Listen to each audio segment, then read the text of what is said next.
Dans cette séquence vidéo, nous allons voir les déformations en mécanique des milieux continus. Après en avoir vu la définition, nous verrons le tenseur des déformations et les directions principales.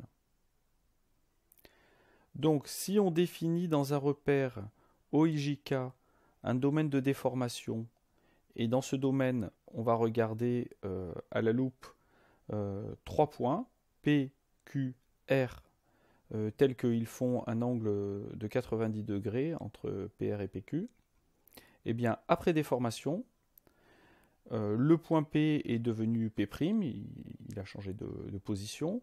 Les distances P', R' ont varié, de même que celle P', Q', et l'angle de 90 degrés est devenu un autre angle θ quelconque.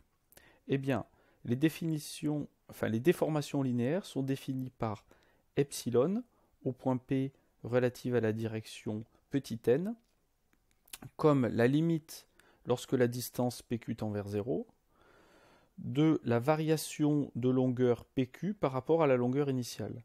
Donc PQ après déformation moins PQ initiale sur PQ initiale. De même que la déformation angulaire, que l'on note gamma au point P relative aux deux directions N et Q, et la limite lorsque les distances PQ et PR deviennent toutes petites, de la différence angulaire, mais c'est l'angle PQPR initial moins PQPR après déformation. Donc le tenseur de déformation. On se borne ici à l'étude des problèmes élastiques en petites déformations. Donc ce sont des déplacements infiniment petits. Et on montre qu'il existe un tenseur de déformation. Enfin, on peut définir un tenseur de déformation en un point, que l'on note epsilon avec des crochets et une double barre par-dessus. Donc c'est le tenseur des déformations au point P. Et il a cette forme-là, c'est-à-dire qu'on a sur la diagonale epsilon x, epsilon y et epsilon z qui correspondent à la déformation linéaire dans la direction petit i, déformation linéaire dans la direction petit j, déformation linéaire dans la direction k.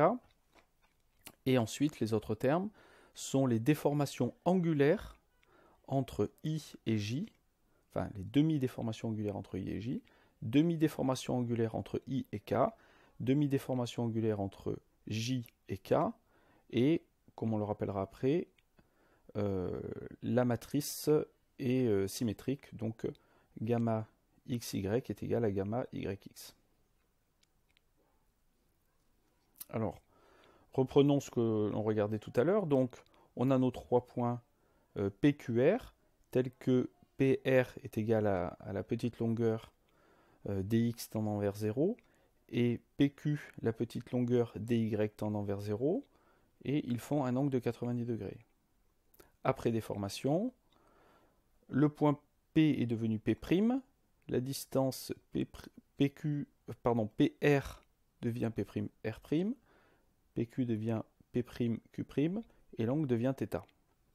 Et bien, epsilon x, c'est la variation de longueur de PR, finale moins initiale sur initiale. Idem pour epsilon y, lorsque les petites longueurs dx et dy tendent vers 0. 1 demi de gamma xy est égal à 1 demi de gamma pi sur 2 moins θ, c'est ce que l'on disait, c'est-à-dire que l'angle la déformation angulaire gamma xy est égal à pi sur 2 moins θ, c'est-à-dire l'angle initial moins l'angle final. Si l'on veut connaître le vecteur déformation au point P relatif à la direction n, sur une facette de normale n, on aurait dit lorsqu'on parlait de contraintes, eh bien c'est ce vecteur-là est le produit du tenseur des déformations au point P par le vecteur unitaire petit n.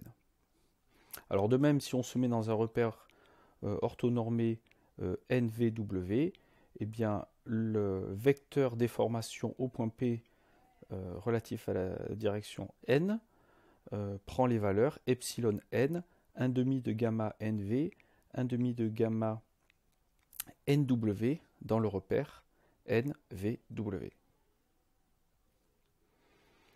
Donc les directions principales des déformations.